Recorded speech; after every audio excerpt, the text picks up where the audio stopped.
Ever open the Bible looking for a straight answer, only to find yourself buried under verses that seem to pull in opposite directions? You read one passage that feels clear, but the very next chapter seems to contradict everything you just learned. The problem usually isn't a lack of sincerity. Most of us are taught to read these pages through the filter of human creeds and church traditions, institutional layers that often obscure the actual words on the page. When scholars try to reconcile the presence of suffering with a sovereign God, they often end up in a strange logical corner. Some traditions conclude that for God to be all-powerful, he must be the direct author of everything, including the very sin and evil he claims to hate. But the text itself is much more direct. James chapter 1 verse 13 states plainly that God cannot be tempted with evil, nor does he tempt anyone. The traditional theory collapses the moment it hits the source material. Millions have taught and believed these errors in all their conscience. Even the Apostle Paul, referencing his own history in Acts 26, admitted to following a path he thought was right while being completely wrong. The issue isn't the person, it's the method of study.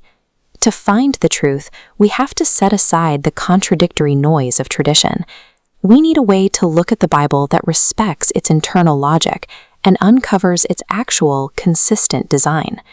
Think of the Bible as a vast, interconnected storehouse of information. You can't grasp the scale of the inventory by skimming random aisles. You have to understand the logic of how it was stocked. That requires studying topically. We have to follow a single idea, step by step, tracking how it develops from the first pages of Genesis all the way through to the end of Revelation. Ephesians chapter 4 suggests that this isn't a solo effort. It notes that God provided specific teachers and pastors to help the body of believers reach a shared, unified understanding of the faith. Tools like the studies in the scriptures are designed for this exact purpose. They don't replace the Bible. They act as a topical map, arranging scriptural proofs in an orderly way so the student can verify the evidence for themselves. Often, students try to break fresh ground in total isolation, ignoring the lessons of the past. History shows that when we abandon these provided helps, we usually wander right back into the same theological fog we were trying to escape. Gaining biblical clarity isn't about luck or random insight.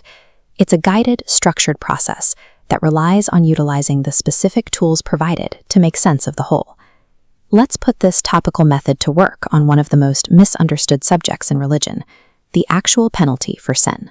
Tradition argues for a God who demands eternal torment, a concept that many find impossible to reconcile with a creator of love. But the biblical account starts with a simple premise. Man was created perfect, and through disobedience, he lost that life. The biblical penalty is extinction, the loss of life itself. Perfect humanity drops toward a definitive end, but the ransom intercepts this downward trajectory, moving the race into a temporary sleep. Because this was paid, the timeline curves upward, guaranteeing a resurrection morning for all. By tracking the thread of the ransom through the entire Bible, a terrifying theological contradiction is replaced by a plan that is both logically consistent and profoundly merciful. Systematic study changes the nature of your faith. It moves you from a fragile set of assumptions to a worldview built on a solid scriptural foundation. You can see the value of that foundation when you look at the world today, a landscape defined by warfare, systemic hatred, and global strife. Scripture reveals a reality that many religious traditions ignore. These warring nations are not Christian. They are kingdoms of this world, operating under a very different prince, and their mechanical march toward conflict is exactly what the text predicts. There is a prophetic principle that man's extremity is God's opportunity. The current chaos is a precursor. It points toward a coming kingdom of peace, where, as Isaiah 2:4 promises, nations will no longer learn the art of war. The call to action is found in 2 Timothy 2:15. You must study to show yourself approved.